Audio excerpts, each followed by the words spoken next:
नमस्कार दोस्तों, स्वागत है आप लोगों का करियर स्टडी के ऑनलाइन प्लेटफॉर्म पे। दोस्तों आज की क्लास में हम लोग डिस्कस करेंगे मौर्योत्तर काल। और मौर्योत्तर काल में हम लोग देखेंगे मुख्य रूप से देसी शासकों को और विदेशी शासकों को। इस मौर्योत्तर काल में ही जो देसी शासक हैं, जो मौर्य साम्राज्य था, मौर्य साम्राज्य जो केंद्रीय शक्ति उसकी छिन्न भिन्न हो गई थी, उसके बाद जो छोटे छोटे राज्य थे, जो छोटे छोटे शासक थे, वो अपने केंद्रीय सत्ता से स्वतंत्र होकर अपने राज्य की स्थापना कर लिए थे। तो उसमें से शुंग वंश को हम लोग देखेंगे, कर्ण वंश को देखेंगे, सातवाहन वंश देखेंगे, और एक छोटा सा वंश आता है चेदी वंश, जो कि वहाँ कलिंग की तरफ, कलिंग में रहता है। तो इसको हम लोग यहाँ पे देखेंगे। अब यहाँ पे उसी समय, इसी देसी शासकों के समय में ही विदेशी शासक भी आते हैं, जिसमें से इंडो ग्रीक, शक, पल्लव और कुषाण। तो विदेशी आक्रमण भी इसी के पैरेलल में चलता रहता है। तो इसी में हम लोग देखेंगे। तो मुख्य रूप से यहाँ पे हम लोग क्या करेंगे, सबसे पहले यहाँ पे देसी शासकों को पढ़ लेंगे और उसके बाद विदेशी शासकों को देखेंगे कि चीज़ें यहाँ पे मिक्स ना हो, इसलिए हमने यहाँ पे दो पार्ट में इसको कर दिया है। तो आज की इस क्लास में हम लोग देसी देसी शासकों के बारे में डिस्कस करेंगे। तो चलिए अपने क्लास को शुरू करते हैं। और उससे पहले आप लोग को हम बता दें कि पिछली क्लास में हमने पिछली क्लास ली हुई थी मौर्य साम्राज्य से 322 ईसा पूर्व से 185 ईसा पूर्व, जिसका कार्यकाल था मौर्य साम्राज्य में, जिसमें चंद्रगुप्त मौर्य मौर्य वंश की स्थापना करता है 322 ईसा पूर्व में, और 298 ईसा पूर्व तक इसका कार्यकाल रहता है। उसके बाद इसका पुत्र बिंदुसार आता है। बिंदुसार के बाद इसका पुत्र अशोक आता है, और इसके बाद अशोक के उत्तराधिकारी, यहाँ पे अशोक के उत्तराधिकारियों में आप लोग इसको देख सकते हैं, जो कि ये है अशोक के उत्तराधिकारी चंद्रगुप्त मौर्य, बिंदुसार, अशोक। अशोक के बाद यहाँ पे दशरथ, संप्रति, शालीशुक, देववर्मन, शतधन्वन और बृहद्रथ। इसी बृहद्रथ के अंतिम शासक जो रहता है मौर्य साम्राज्य का, इसी की हत्या करके पुष्यमित्र शुंग ने शुंग वंश की स्थापना करी। यहाँ पे आप लोग देख सकते हैं शुंग वंश। तो यही मौर्य साम्राज्य का जो अंतिम शासक रहता है बृहद्रथ, इसी की हत्या करके जो पुष्यमित्र शुंग होता है, शुंग वंश की स्थापना करता है। तो चलिए इसी के साथ, अगर आप लोगों ने पिछली क्लास नहीं देखी हुई तो हिस्ट्री पार्ट 2 के नाम से, एंशिएंट हिस्ट्री पार्ट 2 के नाम से आप लोग को मिल जाएगा। क्लास नंबर 4 है ये, और आप लोग इसमें जाके देख लीजिए। सारी चीज़ें हमने इसमें मौर्य साम्राज्य के बारे में डिस्कस की। मौर्य साम्राज्य क्या है, मौर्य शासक कौन कौन से थे, मौर्य साम्राज्य का विस्तार कहाँ तक था, सामाजिक व्यवस्था क्या थी, आर्थिक व्यवस्था, सैन्य व्यवस्था, अशोक के अभिलेख, अशोक के धम्म के बारे में चर्चा की थी, वह मौर्य वास्तुकला की क्या थी। तो ये सब सारी चीज़ें आप लोग पिछली क्लास में जाके प्लेलिस्ट से देख लीजिएगा। और हम लोग इसी क्रम में चल रहे हैं। सबसे पहले हम लोगों ने क्या देखा था इस प्राचीन इतिहास के पार्ट 2 में, तोला महाजनपद को देख लिया था, मगध के उत्कर्ष को देख लिया था।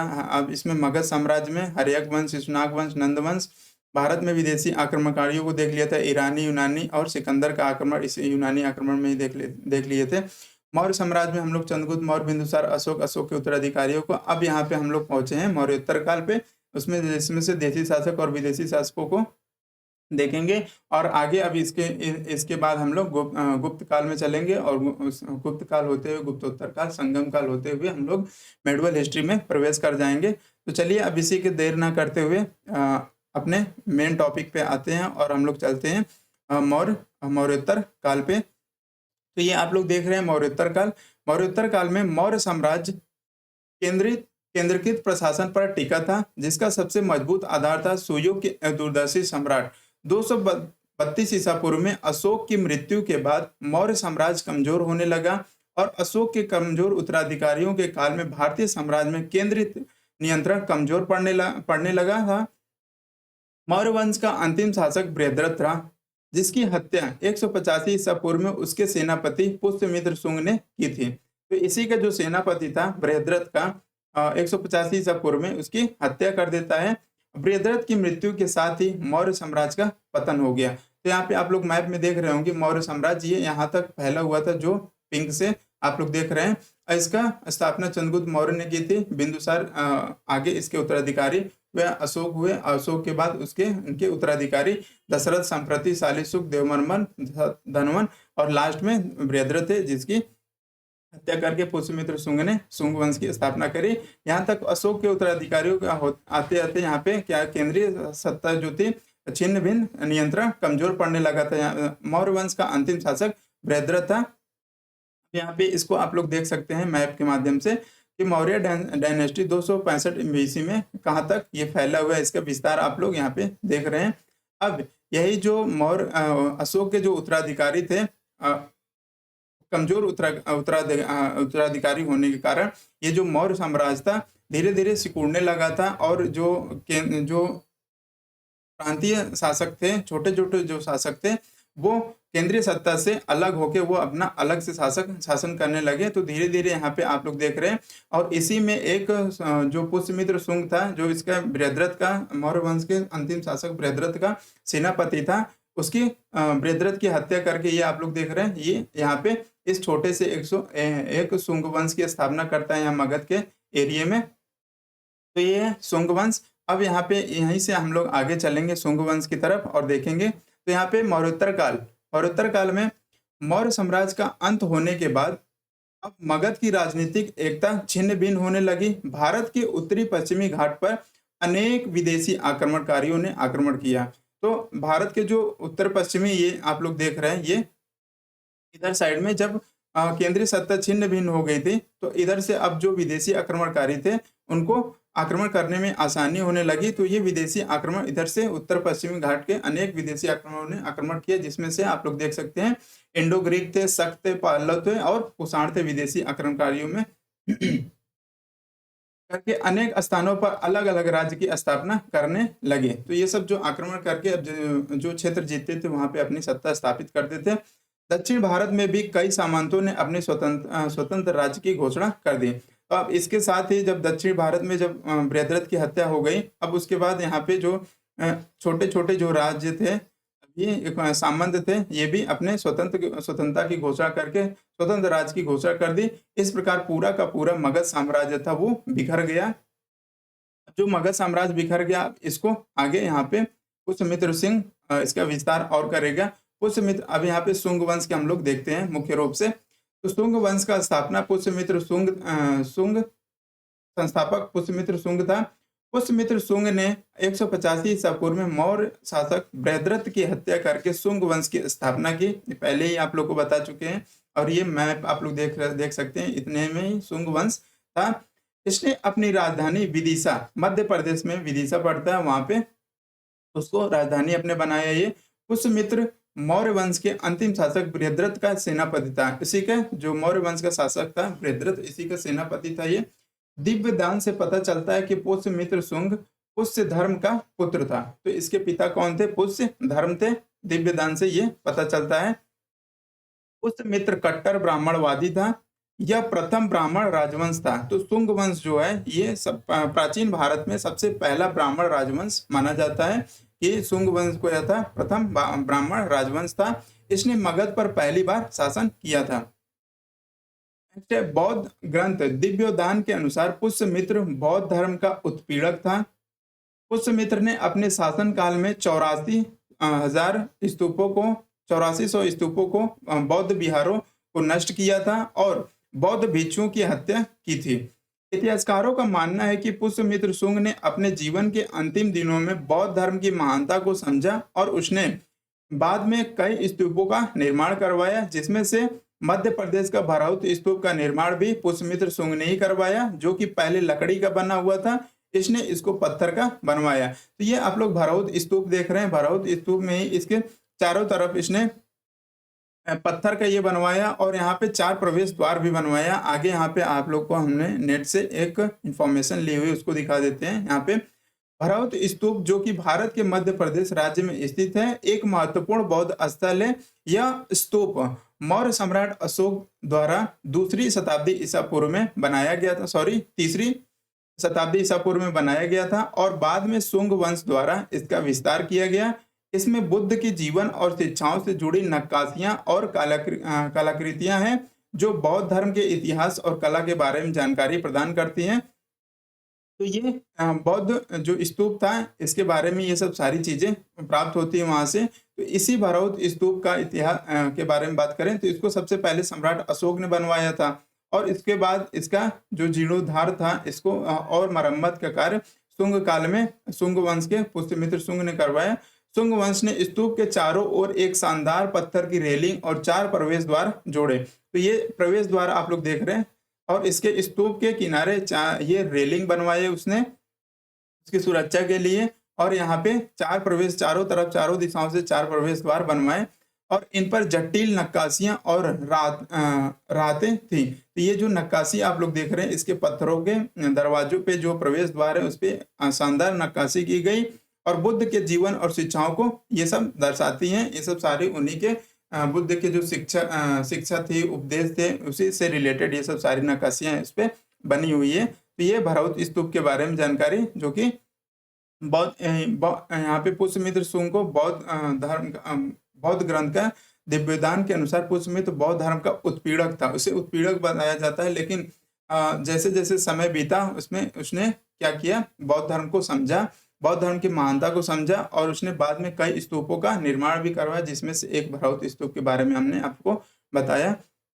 आगे यहाँ पे धनदेव के अयोध्या अभिलेख, अयोध्या में एक धनदेव का अभिलेख प्राप्त हुआ है के अनुसार पुष्यमित्र शुंग ने 2 अश्वमेध यज्ञ करवाया, जिसके पुरोहित पतंजलि थे। तो उस समय अश्वमेध यज्ञ बहुत फेमस होता था, तो उस समय उसने 2 अश्वमेध यज्ञ करवाए थे और इसके जो पुरोहित होते थे वो पतंजलि, उस समय पतंजलि थे। पुष्यमित्र शुंग के समय में ही बौद्ध पुस्तक जातक ग्रंथ की रचना हुई। तो इसी के समय में बौद्ध पुस्तक जो थी जातक ग्रंथ की रचना हुई थी।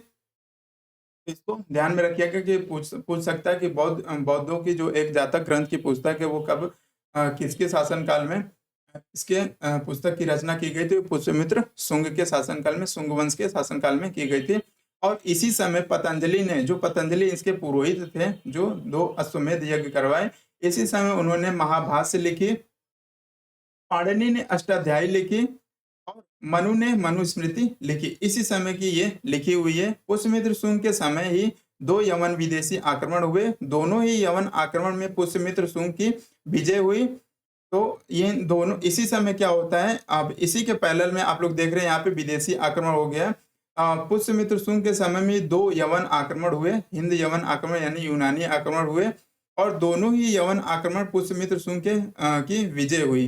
पहला आक्रमण हुआ था डिमेट्रियस ने किया और दूसरा आक्रमण मिनांडर ने किया। ये दोनों एक ही वंश के थे, जिसको मिलिंद कहा जाता। आगे अभी हम लोग इसको पढ़ेंगे। अभी यहाँ पे विदेशी आक्रमणकारियों को नहीं पढ़ेंगे क्योंकि सारी चीजें मिक्स हो जाएंगी तो समझ में नहीं आएंगे। तो विदेशी आक्रमणकारियों को हम लोग अलग से पढ़ेंगे। तो पहले हम लोग इसमें देख लेते हैं और इसके बारे में थोड़ा सा हम लोग आपको बता देते हैं कि यहाँ पे विदेशी आक्रमणकारी, वेट करिएगा थोड़ा, इसी के समय में जो विदेशी आक्रमण हुए थे डिमेट्रियस और मिनांडर का। अब आगे हम लोग देखते हैं पुष्यमित्र का जो विजय अभियान था, पुष्यमित्र ने कहाँ कहाँ विजय किया। तो पुष्यमित्र के शासन काल में विदेशी आक्रमणकारियों के द्वारा भारत पर आक्रमण किए गए। पुष्यमित्र के राजा बन जाने पर मगध साम्राज्य को बहुत बल मिला था। जो राज्य मगध की अधीनता त्याग चुके थे, पुष्यमित्र ने उन्हें फिर से अपने अधीन कर लिया था। पुष्यमित्र ने अपने विजय अभियानों से सीमा का विस्तार किया। अब यहाँ पे विजय अभियान हम लोग देखेंगे। यहाँ पे बरार की विजय देखेंगे, विदर्भ, बरार की विजय। विदर्भ का शासक यज्ञसेन था। वह मौर्यों की तरफ से विदर्भ के शासक पद पर नियुक्त हुआ था। तो जो विदर्भ था, विदर्भ प्लेस था, वहां पे इसको यज्ञसेन को यहाँ का शासक बनाया गया था मौर्य साम्राज्य में, मौर्यों के द्वारा। परंतु मगध साम्राज्य की दुर्बलता का लाभ उठाकर उसने स्वयं को विदर्भ का स्वतंत्र शासक घोषित कर लिया था। तो जो मौर्य वंश की केंद्रीय सत्ता थी उसका जो छिन्न भिन्न होने लगी थी, उसकी दुर्बलता का लाभ उठाकर इसने क्या किया, वो मौर्य यहाँ पे विदर्भ को दुर्बलता का लाभ उठाकर स्वयं को विदर्भ का स्वतंत्र शासक घोषित कर दिया। और यहाँ पे पुष्यमित्र के आदेश से अग्निमित्र, अब जब आता है यहाँ पे पुष्यमित्र जब आता है तो ये आदेश देता है अपने पुत्र को, अग्निमित्र को ने इस पर आक्रमण किया और उसे परास्त कर दिया। विदर्भ को फिर से मगध साम्राज्य में मिला लिया गया। तो यज्ञसेन को परास्त कर देता है अग्निमित्र और यहाँ पे विदर्भ को फिर से मगध साम्राज्य में मिला लिया जाता है।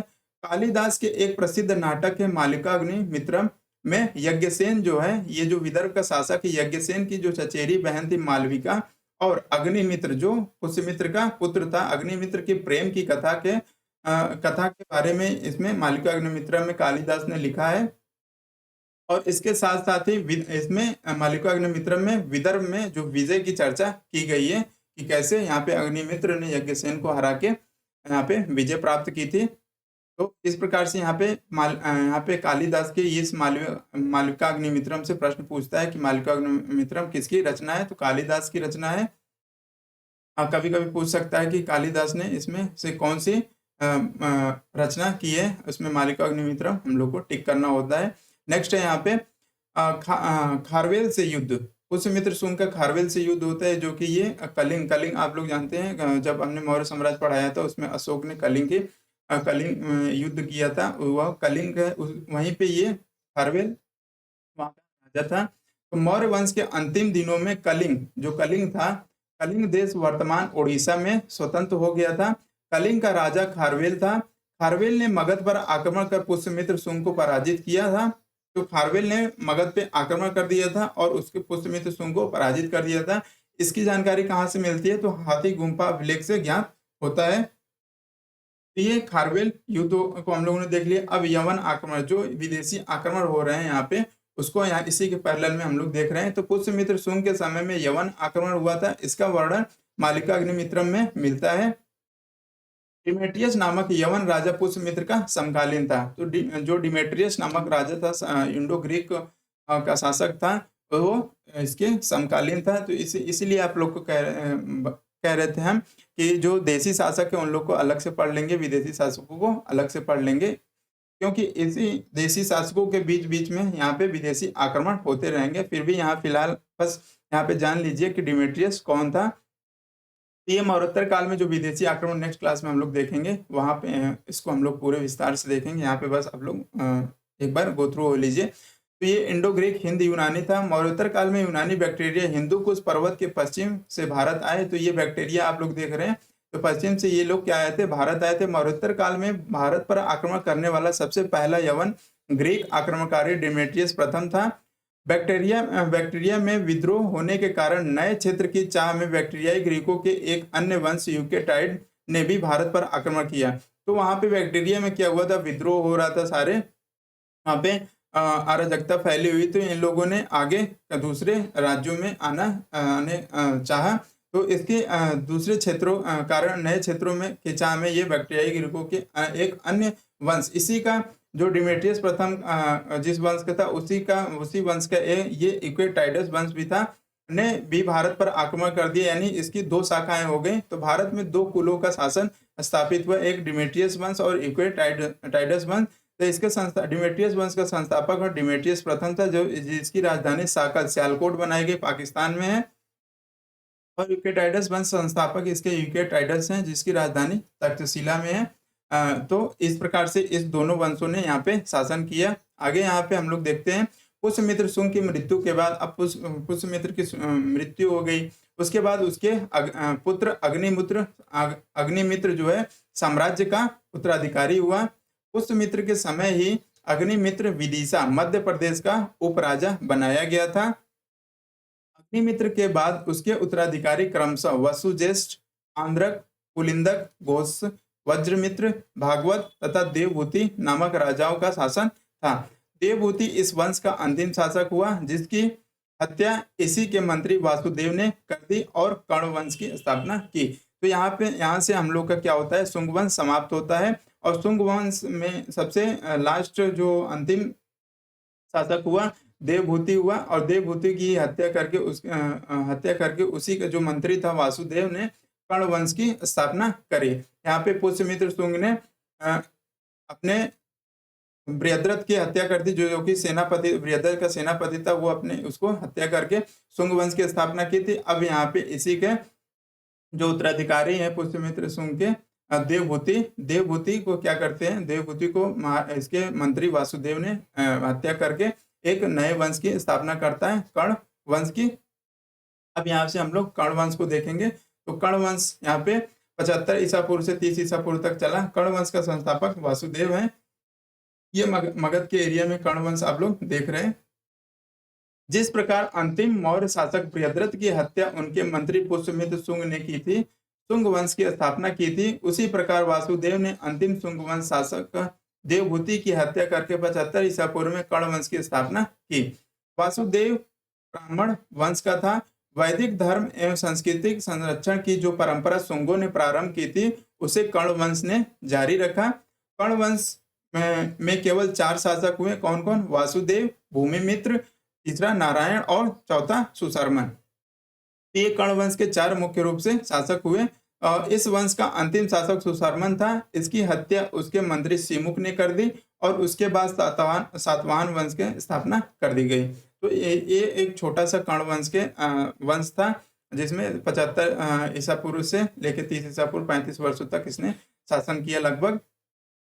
और इसमें 4 शासक हुए, वासुदेव, भूमिमित्र, नारायण और सुशर्मन। सुशर्मन अंतिम जो शासक था। इसके मंत्री सिमुक ने इसकी हत्या भी इसके मंत्री सिमुक ने कर दी और सिमुक इसके बाद सातवाहन वंश की स्थापना करता है। तो सातवाहन वंश थोड़ा सा लंबा है, इसको हम लोग देखते हैं मुख्य रूप से। तो अब यहाँ पे सातवाहन वंश का संस्थापक कौन है? सिमुक, जिसकी यहाँ पे सुशर्मन की हत्या करके, कर्ण वंश के अंतिम शासक सुशर्मन की हत्या करके सातवाहन वंश की स्थापना करता है। सातवाहन वंश यहाँ पे थोड़ा सा होगा। सातवाहन वंश का शासन क्षेत्र मुख्यतः महाराष्ट्र के क्षेत्र में था।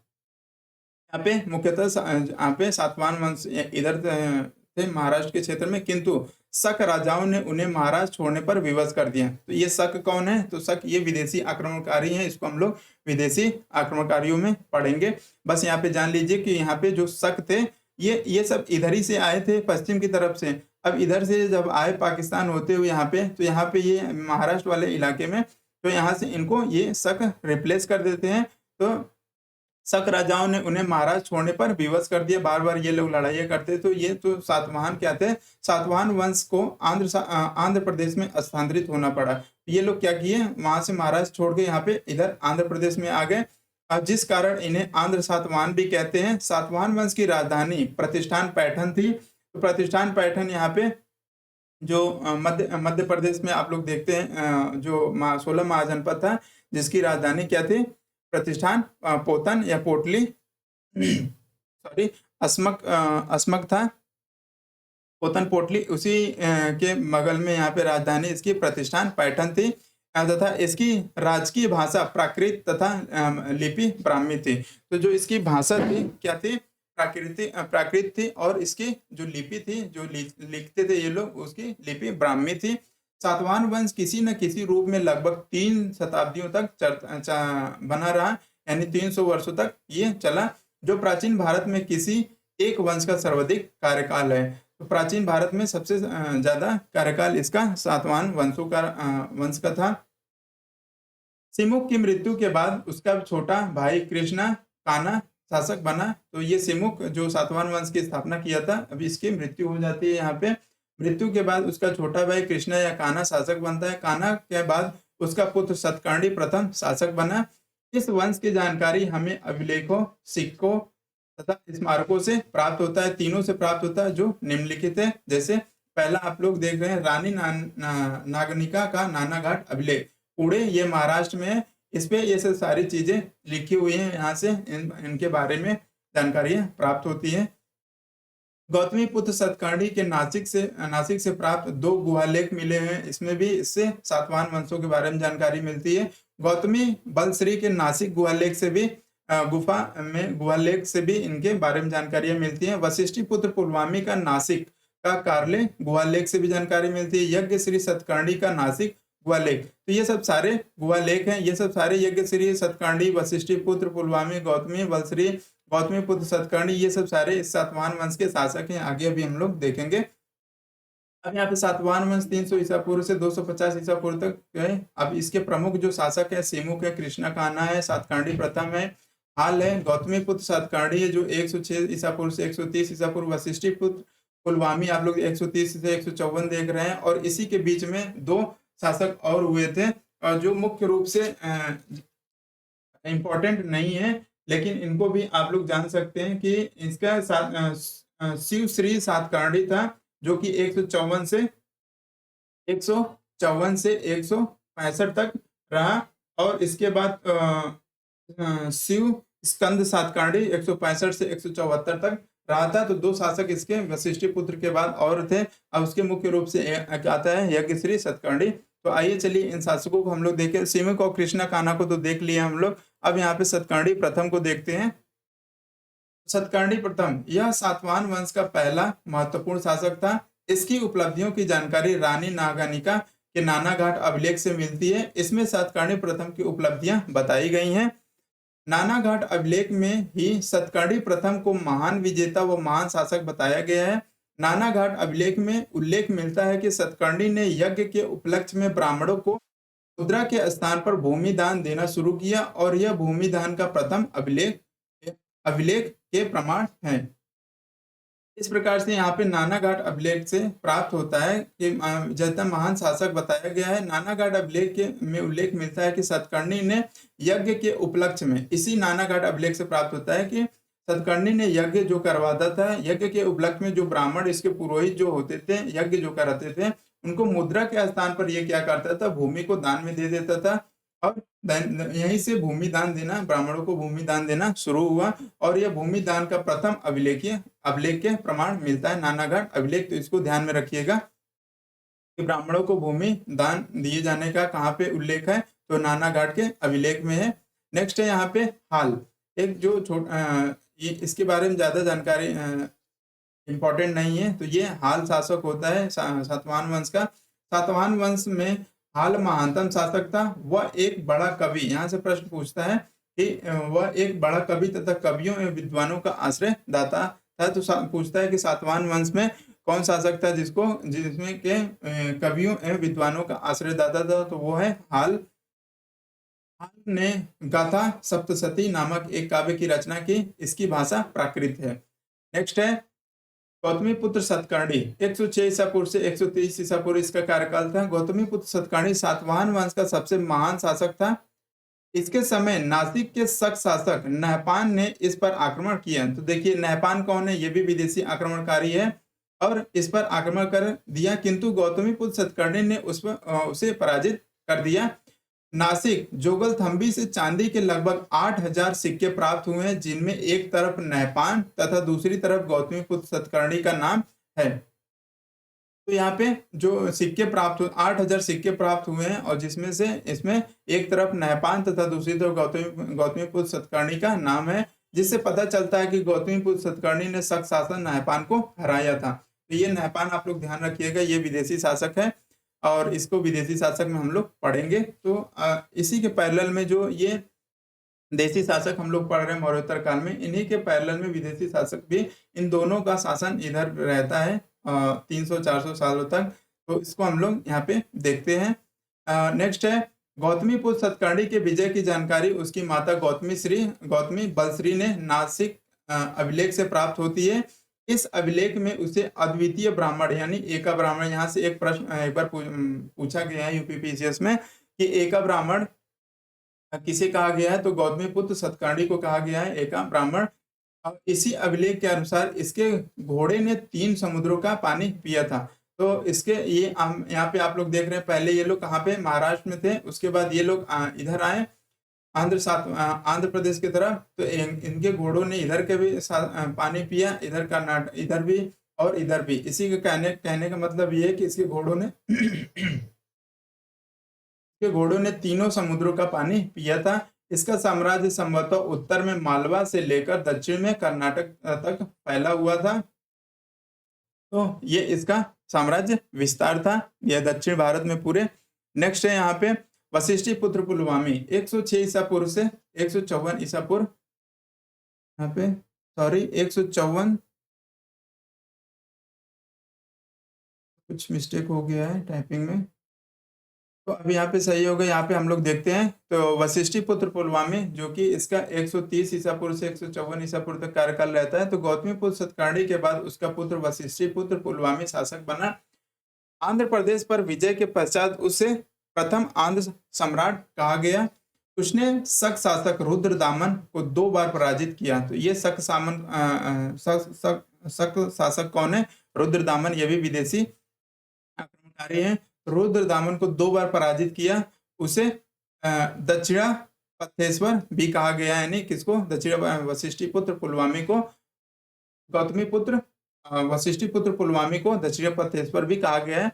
पुलवामी के बाद शिव श्री सतकर्णी 154 ईसा पूर्व से 165 ईसा पूर्व इसके शासक था। उसके बाद तथा शिव स्कंद सतकर्णी 165 से 174 ईसा पूर्व इसका राजा रहा। अब इसके बाद यहाँ पे आएंगे यज्ञ श्री सतकर्णी 174 ईसा पूर्व से 203 ईसा पूर्व।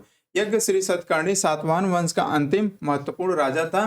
इसने शकों के विजित क्षेत्रों पर पुनः अधिकार कर लिया। यज्ञ श्री सतकर्णी व्यापार एवं जल यात्रा का प्रेमी था।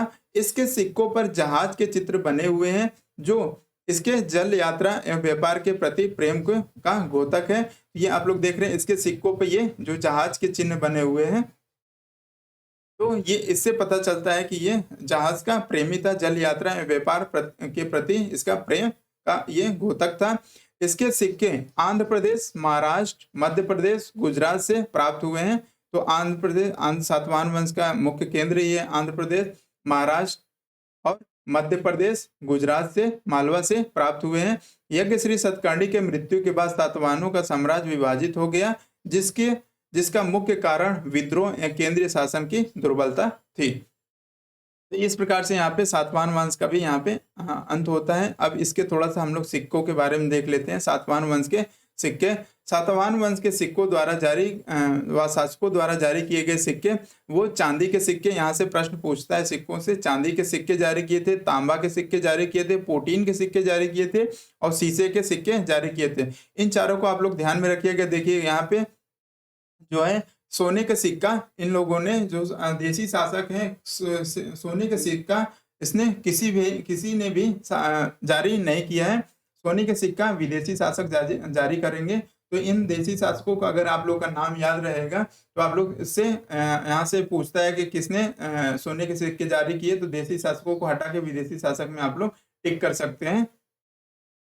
तो यहाँ पे चांदी के सिक्के, देशी शासकों ने चांदी के सिक्के चलाए, तांबा के सिक्के चलाए, पोटीन के सिक्के, पोटीन यहाँ पे घटिया एक तरह के चांदी होती है, उसके सिक्के इन लोगों ने चलाए। और शीशे के सिक्के यहाँ पे सातवाहनों ने चलाए थे। तो इसको ध्यान में रखिएगा कि पूछता है बार बार कि शीशे के सिक्के सबसे पहले किसने चलवाए, तो वो सातवाहनों ने चलवाए थे। तो ये सिक्कों से प्रश्न पूछता है। सातवाहन साम्राज्य मात्र सत्तात्मक था। मात्र सत्तात्मक कहने का मतलब है कि वो लोग अपने माता का जो नाम था वो सबसे पहले लिखते थे।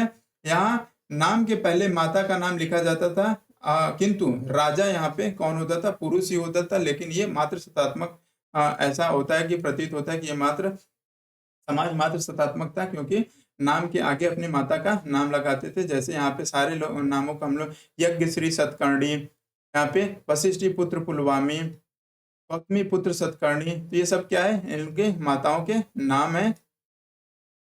पे आगे नेक्स्ट टाइम हम लोग एक तो छोटा सा वंश देख लेते हैं, चेदी वंश के बारे में, और जो कि यहाँ पे कलिंग के क्षेत्र में था। चेदी वंश, इसी को महामेघलवायन वंश भी कहते हैं। क्यों कहते हैं, क्योंकि इसके संस्थापक कौन थे, महामेघवाहन थे।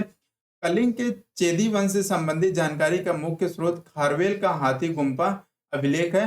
प्रथम शताब्दी ईसा पूर्व में इस अभिलेख से स्पष्ट रूप से पता चलता है कि इस वंश का स्थापना महामेघवाहन नामक व्यक्ति ने की थी। ये हाथी गुम्फा अभिलेख आप लोग देख सकते हैं। अब आगे यहाँ पे खारवेल इस वंश का महानतम शासक था। वह जैन तीर्थंकर ऋषभ देव की मूर्ति मगध से लाने में सफल हुआ। तो जो खारवेल था, इसने मगध से ऋषभ देव की मूर्ति लेके आया, जो कि जिसको तीसरी शताब्दी ईसा पूर्व में मगध का शासक महापद्मानंद कलिंग से लेके चला गया था। हाथी गुम्फा अभिलेख में जैन लोगों को ज्ञान दान देने का उल्लेख मिलता है।